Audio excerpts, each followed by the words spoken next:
Hey guys, I'm at the Vitala temple in Hampi and I'm going to show you the mystery of the musical pillars. This structure, called the musical hall, is now closed for renovation. However, I managed to get the actual sounds from these pillars.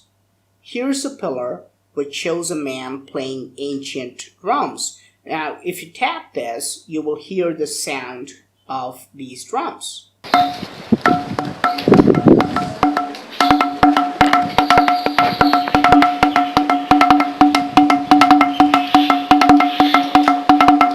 Now, here's the sound of a temple bell.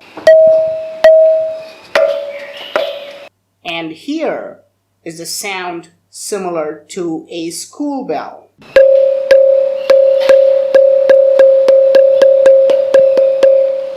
Now, you can combine these various sounds to create even modern sounds. For example, this is the combination of the temple bell and the school bell to create the modern day doorbell.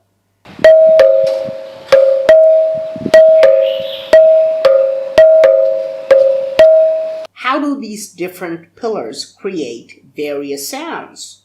But this is nothing when you take this pillar that's made of one stone and has small columns carved onto it.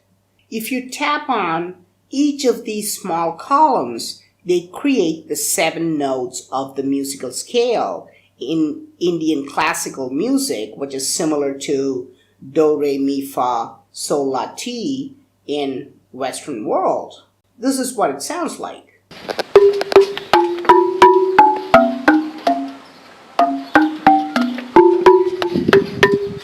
What kind of stone technology existed in ancient India that could mimic the sounds of musical instruments? We can see many different sounds of advanced instruments like jaltarang, which uses water waves.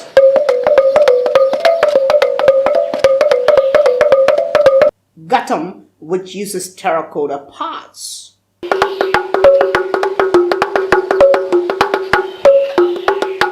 And even sounds of string instruments are created on these pillars. How do these pillars, made of the same material, which is granite, create these various sounds? Is it possible that the ancient builders somehow created holes inside these pillars? Because the only way to make different sounds from the same material is to alter its density. So, do these pillars have holes inside them to enable them to create various sounds? The British had the same question in mind, and they not only took a huge pillar but also cut one of the small columns to see what was inside. Here you can see the column that is missing. This was cut by the British during pre-independence in 1930s.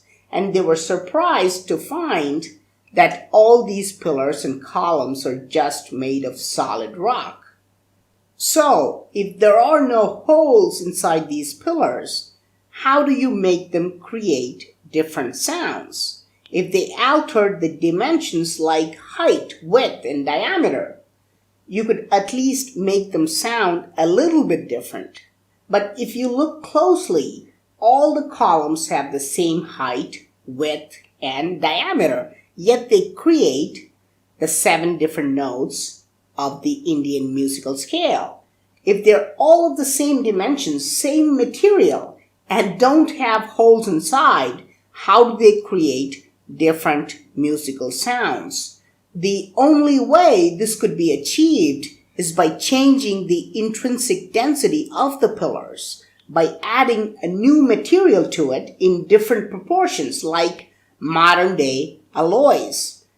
Today, we melt various metals and add them in different ratios to create the desired effect. However, did ancient builders melt solid blocks of granite and mix it with other materials to create different sounds?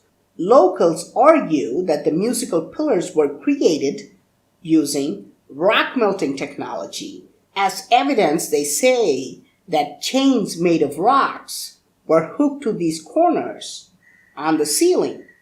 Now, this would be impossible without melting the rocks. These rock chains were later destroyed during foreign invasion, just like the Temple Tower. A chain made of solid rock. Is something like that even possible? Why do these corners have empty hooks? Based on a tip, I traveled to Kanchipuram, which is 300 miles from Hampi, and here we can see the chains hanging from the hooks on the corners of the ceiling. Yes, these chains with many links are in fact made of stone. Archaeologists have confirmed that these are made of stone and were created at least 700 years ago. How could anyone create these stone chains with primitive tools? Even today, such a technology is not possible with modern machines. What kind of machines were used in ancient times, and how were they able to create these chains made of rock? But this is not even the main problem. The problem is that while the stone chains are made of sandstone, the ceiling is made of granite blocks. So how could they connect two different types of rocks at this junction? We know for a fact that this is impossible without melting the rocks. There is no way to connect two different materials using links unless one of them is melted. So these rock chains prove that the ancient builders did in fact melt the rocks and changed its density like modern day alloys. Now let's go back to the musical pillars of Hampi. We can be sure that the rock chains were once hanging from the ceiling of the musical hall. Otherwise, there's no need for these hooks. Now, to create musical pillars, we not only require rock melting technology, but also enormous understanding of sounds. Did ancient builders have a much deeper understanding of sound? Just like modern day scientists. Today, we use a technology called cymatics to understand sound and vibration. When struck with different musical notes and vibrations, different geometric patterns emerge. Is it possible that ancient builders were also using cymatics?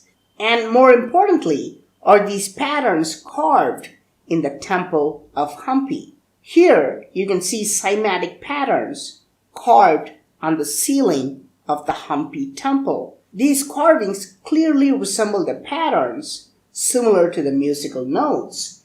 Each musical note creates a certain pattern, and the ceiling of the musical hall is full of varying patterns. Even better, these carvings show sound in 3 dimensions, and today we can create 3D cymatic patterns of the same sounds using holograph technology.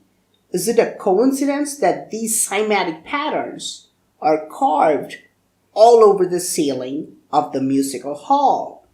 Why else did the ancient builders take enormous pains to create these varying patterns on the ceiling?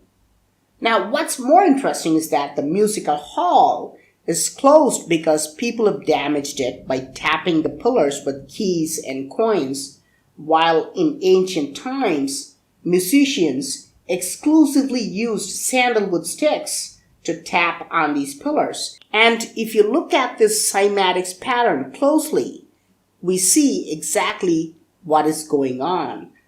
The women are standing in a circle, tapping with sticks, and the sound they create is visually depicted in the center. Now, let's go into the main chamber of the temple to see if we can find more evidence. This place is completely dark and infested with bats, but it once housed the idol of Vitala, the main god of the temple. The idol is gone now, but on the ceiling you can see a very large cymatics pattern. What is the need for carving such an elaborate pattern on top of the idol in a dark chamber. So, what do you think? How do these pillars create music? Did ancient builders use rock melting technology to alter the nature of the rocks? How else can we explain these rock chains made of sandstone linked to the granite hooks? How is this link possible without rock melting technology?